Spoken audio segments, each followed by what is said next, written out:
We're a digital product agency, so we work with startups, scale-ups and SMEs to help them design and build easy-to-use websites, web applications and platforms. So in a nutshell, we help people make MVPs. An MVP is a minimum viable product.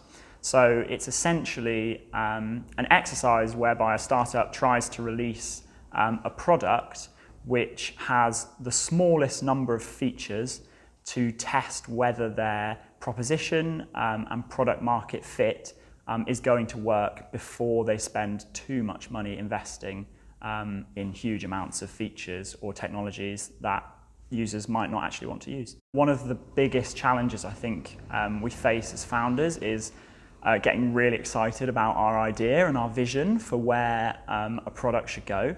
And one of the problems with that is that we have so many features, so many ideas to cram into something. And actually, when we sit down to actually build and design these features, they're incredibly complex and incredibly time consuming. Now, you could spend years developing a product before you launch it, and some people do. But what generally happens if you do that is that you launch the wrong thing. So the idea is that you try and launch something as quickly as possible so that you can maximize the learning from actual customers.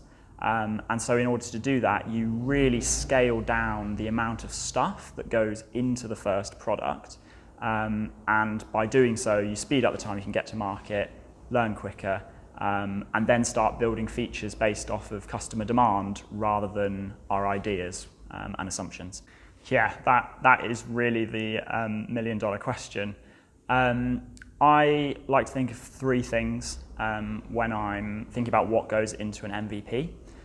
The first one is always users. So rather than my assumptions around what should go into a product, my ideas for features and the problems that users are facing, I'll try and go out and speak to as many users as possible and let them guide me to the features that are going to be most useful in that product for launch. So that's hugely important and probably the most important. The second one is metrics. So it's really important to consider, especially when you're a startup and you've got investors to please, what are the metrics that they are going to need to see to unlock your next round of funding. So we're working with a startup at the moment, and we're ultra laser focused on conversions, not basket size, not bounce rate, not engagement on the site.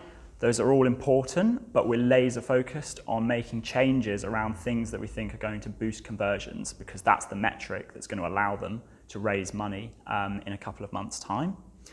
And then the third one is time.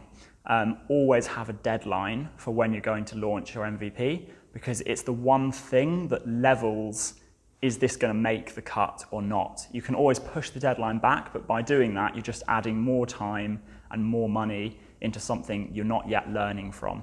So by having a deadline, it really helps you when you've got that long list of features. There's going to be a red line somewhere where you just have to stop and push it out into the world.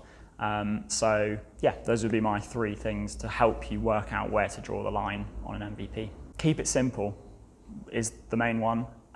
Speak to as many users as possible and get it out there quickly. There's lots of people, you can do landing pages, you can do surveys, you can get feedback, but there's nothing like purchase intent to tell you whether you're going the right direction, because until someone's willing to part with money, you haven't cracked that real core problem that the customer is looking for.